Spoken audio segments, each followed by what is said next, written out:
পূর্বাচলে ৩০০ fit সড়কে প্রস্তুত তারেক রহমানের সংবর্ধনা মঞ্চ। সেখানে আছেন সহকর্মী আরিফুল ইসলাম, যুক্ত হব তার সাথে। আরিফ, দীর্ঘ ১৭ বছরের নির্বাসিত জীবনের পর দলের কাণ্ডারির দেশে ফেরা তারেক রহমানকে বরণে বিএনপির প্রস্তুতি নিয়ে জানাবেন এবং এত মানুষের যে সমাগম হবে, আইন শৃঙ্খলা পরিস্থিতি এবং নিরাপত্তা ব্যবস্থা নিয়ে একটু জানতে চাই। নিশ্চয়ই করে যদি আমি একটু বলতে চাই, বিএনপির ভারপ্রাপ্ত চেয়ারম্যান তারেক রহমান তিনি আগামীকাল ফিরছেন দেশে। সেটা আসলে যতটা না ফিরছেন তার থেকে কিন্তু উৎসবমুখর পরিবেশ সৃষ্টি হয়েছে এই ৩০০ ফিট তার মঞ্চকে কেন্দ্র করে।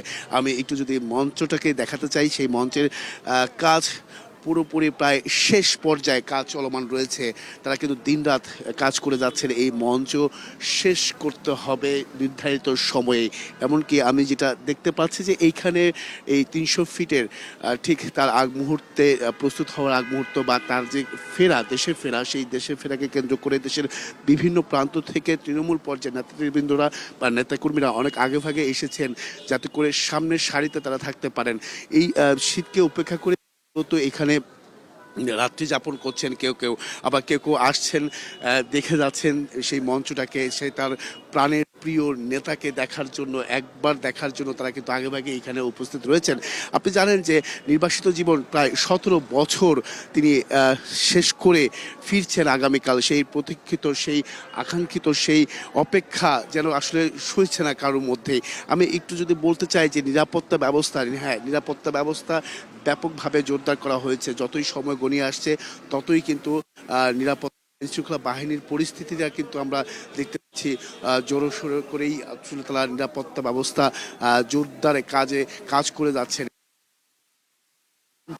যে বিষয়টা মঞ্চ এখন পর্যন্ত এলইডি স্ক্রিন সেটা কিন্তু সম্পন্ন হয়েছে, এবং কিছু অংশ বা কিছু কাজ বাকি রয়েছে। সেগুলো কাজ সবশেষ যে কাজ, সেই কাজগুলো কিন্তু করছেন যারা মঞ্চে এই নির্মাণ কাজে যারা সহযোগিতা আছেন বা যারা কাজে নিয়োজিত আছেন তারাও। এছাড়াও আমি যদি বলতে চাই যে প্রায় ১৩০০ মাইক এই মঞ্চে তিনি বক্তব্য দেবেন, কথা বলবেন। সেই কথা বলার কারণেই কিন্তু ১৩০০ মাইক বসানো হয়েছে, স্থাপন করা হয়েছে, এমনকি তাঁবু স্থাপন করা হয়েছে।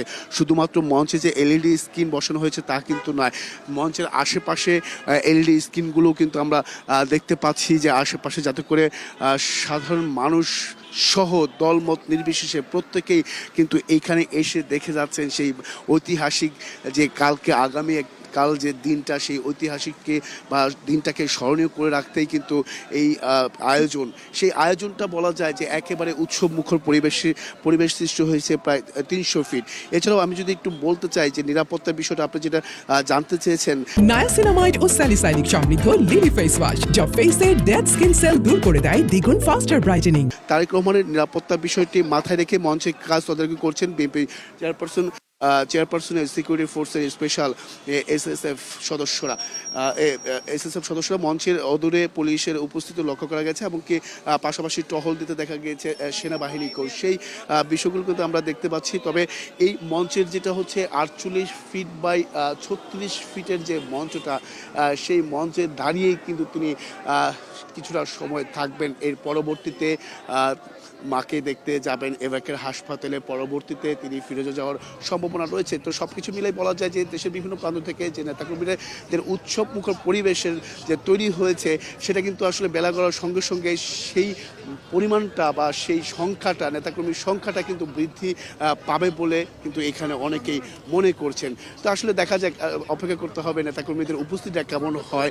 যেহেতু রিজভী বলেছেন প্রায় অর্ধ কোটি মানুষ এখানে উপস্থিত হবেন, সেটা আসলে একটা উৎসবমুখর পরিবেশ হবে, এটাই স্বাভাবিক। তো এই ছিল এখান থেকে সব শেষ করে।